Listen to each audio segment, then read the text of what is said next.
अस्सलाम वालेकुम dear student, क्या हाल है? खैर खैरियत है। उम्मीद है आप सब खैर खैरियत से होंगे। आप लोगों का वक्त अच्छा गुजरा होगा। आज हमारा 5th वीडियो लेक्चर है। 10th क्लास की जो केमिस्ट्री है उसका चैप्टर 1 है और उस चैप्टर 1 की आज जो है वो 5th वीडियो है।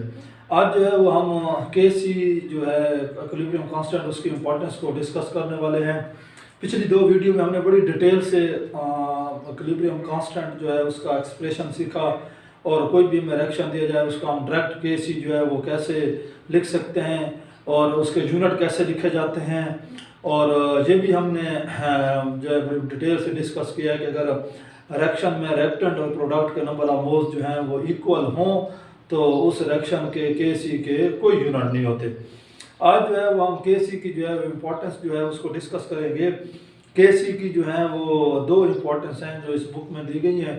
एक तो ये है कि के सी जो है वो हमें रिएक्शन की डायरेक्शन बताता है और दूसरा ये है कि हमें रिएक्शन की यानी एक्सटेंट बताता है कि कितने हद तक जो है वो रिएक्शन कंप्लीट हो चुका है।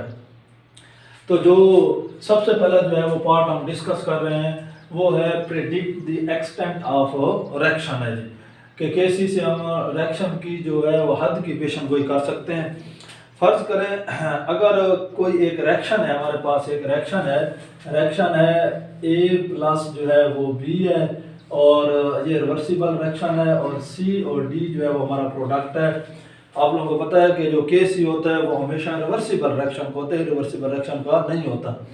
अगर हम एक रिएक्शन दिया गया है और उस रिएक्शन की जो के सी की जो वैल्यू है जो साथ मेंशन है वो वेरी लार्ज है, अगर उसकी बड़ी हाई लार्ज वैल्यू है के सी की किसी रिएक्शन की, तो जब रिएक्शन की के सी की वैल्यू बहुत बड़ी लार्ज हो तो उससे हमें क्या इंफॉर्मेशन मिलती है?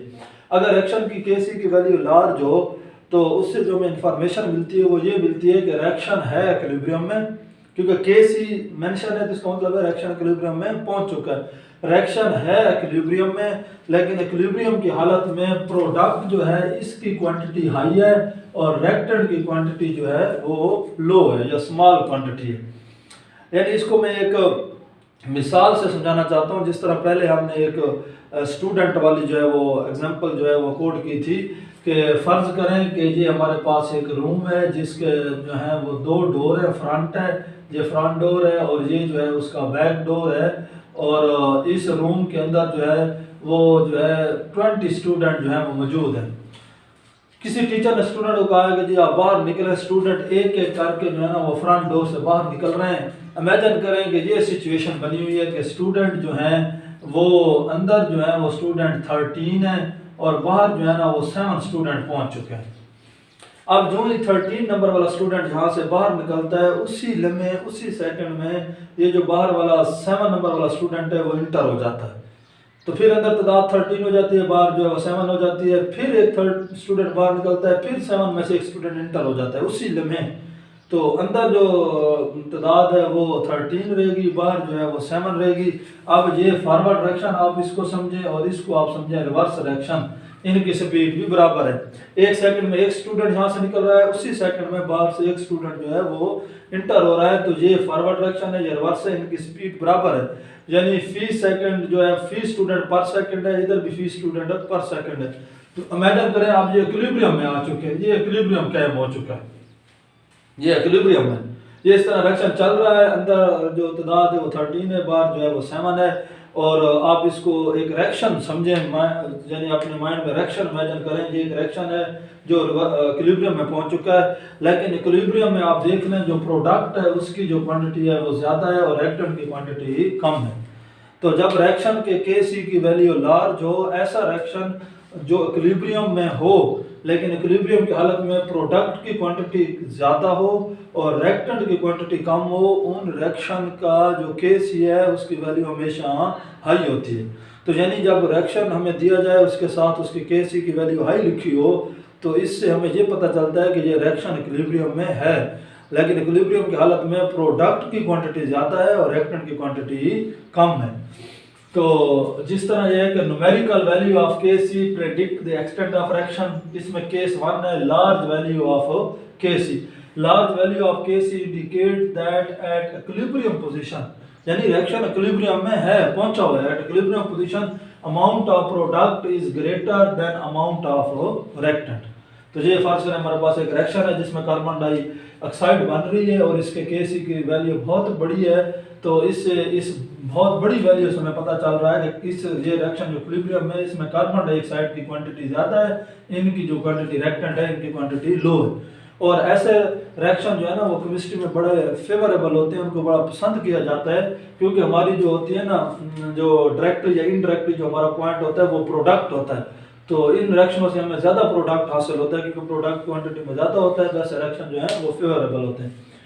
अगर Kc की वैल्यू जो है वो वेरी स्मॉल हो, Kc की जो वैल्यू है अगर वो वेरी स्मॉल है, अगर उसकी वैल्यू जो है वो बहुत छोटी है, तो इससे हमें क्या इन्फॉर्मेशन मिलती है। फर्ज करें हमारे पास एक रिएक्शन है x प्लस जो है इमेजिन करें y है, और इससे जो है हमारे पास जो है वो z प्लस जो है ना इमेजिन करें कि t बन रहा है।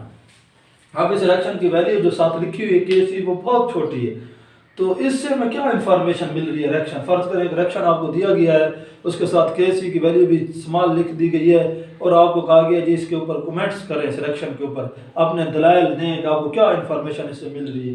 तो जिस रिएक्शन की Kc की वैल्यू बहुत छोटी होती है, ऐसे वो जो रिएक्शन होते हैं वो होते इक्विलिब्रियम में है, और लेकिन उनमें प्रोडक्ट की मिकदार कम होती है, रिएक्टेंट की मिकदार ज़्यादा होती है। अब ये जो रिएक्शन है इसमें ये वाला जो रिएक्टेंट है इसकी मिकदार बहुत हाई है, ये बहुत लार्ज क्वांटिटी में पड़ा है, लेकिन जो प्रोडक्ट है इसकी मिकदार जो है वो स्मॉल है, थोड़ी इसकी मिकदार है।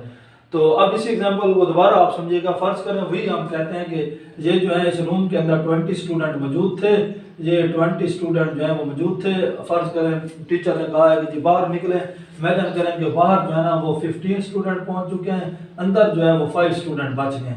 अब जो ही 5 नंबर वाला बाहर जाता है तो 15 नंबर वाला अंदर आ जाता है, फिर 5 वाला बाहर जाता है, 15 वाला अंदर आ जाता है। अंदर जो है वो तादाद 5 रहेगी, बाहर जो है वो 15 रहेगी, लेकिन ये रिएक्शन चलता भी रहेगा। आप इसको फॉरवर्ड समझें, इसको रिवर्स समझें, और इनकी तादाद जो है क्वांटिटी जो है वो कांस्टेंट होगी। अब ये रिएक्शन इक्विलिब्रियम में आ गया है, ये देख लें ये रिएक्शन है इक्विलिब्रियम में, लेकिन इस इक्विलिब्रियम वाली हालत में जो प्रोडक्टेंट है उसकी मिकदार ज़्यादा है, प्रोडक्ट की मिकदार कम है। आप इसको प्रोडक्ट समझें, ये जो है ये प्रोडक्ट है, ये रिएक्टेंट है।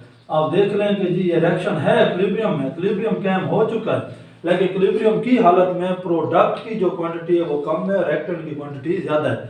ऐसे रिएक्शन जो इक्विलिब्रियम में हो लेकिन रिएक्टेंट ज़्यादा मिकदार में हो, प्रोडक्ट जो है वो थोड़ी मिकदार में हो, तो ऐसे रिएक्शनों का Kc हमेशा की वैल्यू हमेशा स्मॉल होती है, वेरी स्मॉल होती है।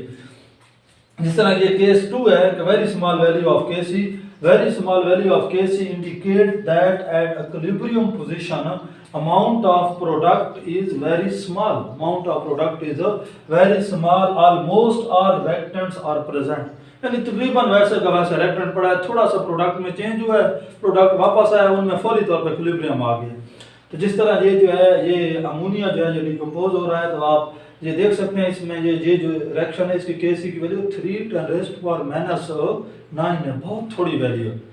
अब तीसरा केस ये है कि अगर Kc की वैल्यू ना बहुत बड़ी हो ना बहुत छोटी हो, दरमियानी हो, यानी एवरेज वैल्यू हो, तो ऐसे जो रिएक्शन होते हैं जिनकी Kc की वैल्यू एवरेज होती है वो रिएक्शन होते इक्विलिब्रियम में, और उनकी इक्विलिब्रियम हालत में रिएक्टेंट और प्रोडक्ट की मिकदार तकरीबन बराबर होती है। अगर इसी एग्जांपल को मैं दोबारा समझाऊं, जिस तरह ये 20 स्टूडेंट थे रूम के अंदर, तो आप समझें कि इनके अंदर इक्विलिब्रियम आ चुका है, बाहर जो है आप इमेजिन करें कि वो 9 है और अंदर जो है वो 11 है, ये तकरीबन इक्वल है, तकरीबन जो है ये इक्वल है। 9 और 11 जो है इतना खास उनमें डिफरेंट नहीं है, डिफरेंस कि अगर रिएक्शन जो है वो इक्विलिब्रियम की हालत में है और उसके रिएक्टेंट और प्रोडक्ट जो हैं उनकी क्वांटिटी तकरीबन बराबर है, तो जो उन रिएक्शनों का जो Kc की वैल्यू होती है वो ना बहुत बड़ी होती है ना बहुत छोटी होती है, जो कि तीसरा केस है। यानी neither small not large value of Kc, reaction has comparable amount of reactant and product at equilibrium। ऐसे रिएक्शनों की जो रिएक्टेंट और प्रोडक्ट की मिकदार होती है वो तकरीबन जो है वो सेम होती है या मिलती तकरीबन उनकी बराबर होती है। जिस तरह ये एक रिएक्शन लिखा गया है, इसकी Kc की वैल्यू जो है ना वो बहुत बड़ी है ना वो बहुत छोटी है। तो ये चीज़ Kc की बहुत बड़ी वैल्यू हो, बहुत छोटी वैल्यू हो और एवरेज वैल्यू जो है, इससे जो हमें इंफॉर्मेशन मिलती है वो मिलती है कि आया कि रिएक्शन में रिएक्टेंट की मकदार ज़्यादा है या प्रोडक्ट की मकदार ज़्यादा है या उनकी क्या मकदार है तकरीबन बराबर है। तो इसको हम कहते हैं प्रिडिक्ट एक्सटेंट ऑफ रिएक्शन।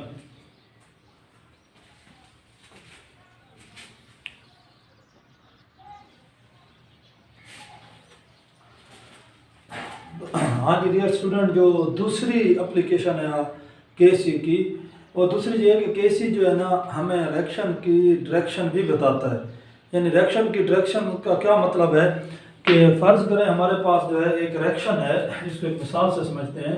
फ़र्ज़ करें हमारे पास एक रिएक्शन जो है वो N+M है और ये जो है रिवर्सिबल रिएक्शन है और इससे जो है ना वो हमारे पास जो है वो S और T जो है ना ये बन रहे हैं प्रोडक्ट है। अब जैसा कि आप लोगों को पता है कि ये एक रिवर्सिबल रिएक्शन है और इसके अंदर दो रिएक्शन चल रहे हैं, एक फॉरवर्ड है और एक रिवर्स है। और ये भी आप लोग पिछली वीडियो में पढ़ चुके हैं कि इन दोनों रिएक्शनों की स्पीड शुरू में बराबर नहीं होती। फास्ट फॉरवर्ड शुरू में फास्ट होता है, रिवर्स जो होता है वो स्लो होता है। फिर कुछ टाइम जो टाइम गुजरेगा फॉरवर्ड स्लो होता जाएगा, रिवर्स फास्ट होता जाएगा, फिर एक ऐसा टाइम आएगा कि ये रिएक्शन इक्विलिब्रियम में पहुंचेगा। अब फर्ज करें कि जी हमने रिएक्शन लगाया हुआ है, अब हमने ये चेक करना है कि रिएक्शन इक्विलिब्रियम में पहुंच चुका है या नहीं पहुंचा। अगर इक्विलिब्रियम में पहुंच चुका है तो हमें कैसे पता चलेगा। अगर इक्विलिब्रियम में नहीं पहुंचा तो इस वक्त रिएक्शन की डायरेक्शन क्या है। यानी बाज़ औक़ात इस तरह होता है अक्सर रिएक्शनों में कि ये जो रिएक्टेंट हैं ये बड़ी तेज़ी से प्रोडक्ट में तब्दील हो जाते हैं, बड़ा फास्ट प्रोडक्ट में तब्दील हो रहे होते हैं और प्रोडक्ट जो है ना वो आहिस्ता जो है ना वो रिएक्टेंट में वापस आ रहा होता है। अब इस रिएक्शन की जो यानी फॉरवर्ड स्पीड है, यानी इसकी जो फॉरवर्ड डायरेक्शन है, इसकी फॉरवर्ड स्पीड फास्ट है, रिवर्स जो है वो स्लो है। तो ऐसे रिएक्शनों के बारे में हम कहते हैं कि उनका सारा झुकाव जो है वो प्रोडक्ट की तरफ है। यानी झुकाव का मतलब है कि उनकी सारी जो डायरेक्शन है वो फॉरवर्ड है, प्रोडक्ट की तरफ है। अगर प्रोडक्ट तेज़ी से बन रहा है, रिएक्टर तेज़ी से प्रोडक्ट में तब्दील हो रहे हैं, तो उस रिएक्शन की जो झुकाव होता है, जो उसकी पसंदीदा डायरेक्शन होती है वो फॉरवर्ड होती है, यानी रिएक्शन बड़ी तेज़ी से फॉरवर्ड जा रहा है। अगर बिलफर दूसरा चांस ये है कि रिएक्शन जो है उसमें रिएक्टेंट जो है वो आहिस्ता प्रोडक्ट में चेंज हो और प्रोडक्ट जो है वो बड़ी तेज़ी से जो है वो दोबारा रिएक्टेंट में आए, तो ऐसे रिएक्शनों के बारे में हम कहते हैं कि इनकी जो पसंदीदा डायरेक्शन है, जो फेवरेबल डायरेक्शन है वो रिवर्स है। यानी रिएक्शन जो है वो रिवर्स डायरेक्शन में जो है ना वो बड़ी तेज़ी से चल रहा है, रिवर्स में जो है ना वो फिलहाल बड़ी तेज़ी चल रहा है, फॉरवर्ड जो है वो स्लो। फिर कुछ तीसरी पॉसिबिलिटी ये भी है कि इन दोनों की जो है ना वो स्पीड बराबर हो, कि जितनी स्पीड से या जितना उसकी पसंदीदा फॉरवर्ड डायरेक्शन है उतनी उसकी पसंदीदा जो है वो रिवर्स डायरेक्शन है। तो फिर ऐसे डायरेक्शन जो होते हैं ना हम कहते हैं कि वो जो है उनकी यानी जितनी फॉरवर्ड जो है उनकी पसंदीदा डायरेक्शन है उतनी उनकी क्या है रिवर्स है, यानी वो किस में है इक्विलिब्रियम में।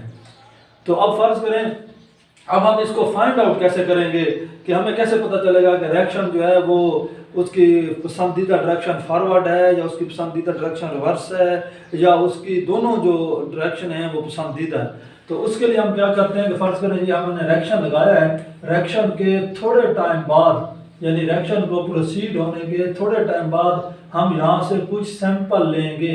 ये सैंपल जो है ना हमने यहाँ से लिया है, रिएक्शन से हमने एक सैंपल लिया। अब फर्ज करें हमने यहाँ से रिएक्शन से ना जो सैंपल से मुराद आप लेंगे हमने कोई 3-4 ड्रॉप जो है ना इस रिएक्शन से निकालनी है। अब ये जो ड्रॉप है ना इसके अंदर इन चारों की जो है वो क्वांटिटी मौजूद है और इस ड्रॉप से हम इन चारों की जो मोलर कंसंट्रेशन है वो फाइंड आउट कर सकते हैं। यानी इस ड्रॉप से आप मोलर कंसंट्रेशन जो है वो S फाइंड करोगे, मोलर कंसंट्रेशन जो है वो T फाइंड करोगे, मोलर कंसंट्रेशन जो है वो N फाइंड करोगे और मोलर कंसंट्रेशन जो है वो क्या फाइंड करोगे M फाइंड करोगे। हम इस ड्रॉप से फाइंड आउट कर सकते हैं। यानी इस ड्रॉप से कैसे हमें इन चारों का पता चलेगा, सेम बिल्कुल वही एक एग्जांपल देता हूँ कि एक पेशेंट है, उसके आपने पूरी बॉडी से 2-3 ड्रॉप ब्लड लिए। ब्लड लेने के बाद आप लोगों को उस ब्लड से पता चल जाता है कि इसके ब्लड के अंदर यूरिया कितना है, ग्लूकोज कितना है और वो मुख्तलिफ कंपोनेंट जो है वो कितनी मकदार में मौजूद हैं। जितने उस ब्लड के अंदर कंपोनेंट होते हैं उनकी पूरी लिस्ट जो है ना वो हमें पता चल जाती है। तो इसी तरह जब आप यहाँ से मिक्सचर से ड्रॉप लेंगे तो आपको इन चारों की जो क्वान्टिटीज़ हैं वो मालूम हो जाएंगी या पता चल जाएगा। अब जब इन चारों की आप लोगों को क्वान्टिटीज़ मालूम हो गई हैं, अब रिएक्शन इक्विलिब्रियम में नहीं पहुंचा, हम टेस्ट कर रहे हैं, हम टेस्ट के तौर पर यहाँ से हमने सैंपल लिया है, तो उस वक्त जो ये क्वांटिटीज होंगी उनके साथ हम टी लिखते हैं, टाइम, यानी ये किसी टाइम हमने मालूम किए हैं, ये किसी टाइम जो है हमने मालूम किए हैं। अगर रिएक्शन इक्विलिब्रियम ना पहुंचो, टेस्ट के तौर पर जो मोलर कंसंट्रेशन होती है उसको टी लगाते हैं, यानी एट एनी टाइम, किसी टाइम हमने मालूम की थी। अब आप इन वैल्यूज को इक्विलिब्रियम एक्सप्रेशन में पुट करें। अब इस रिएक्शन का जो इक्विलिब्रियम एक्सप्रेशन है वो है, हमें पता है इस रिएक्शन का S molar concentration of S, molar concentration of T और मोलर कंसंट्रेशन ऑफ एन है और साथ मोलर कंसंट्रेशन ऑफ एम है। ये इसका इक्विलिब्रियम एक्सप्रेशन। जब आप इसका इक्विलिब्रियम एक्सप्रेशन में ये जो आपने कंसंट्रेशन मालूम की एट एनी टाइम, जब आप वो पुट करोगे तो गोया कि वो इक्विलिब्रियम एक्सप्रेशन है, लेकिन उसको आप के सी नहीं कहेंगे, उसको आप क्या कहेंगे, क्यू सी कहेंगे।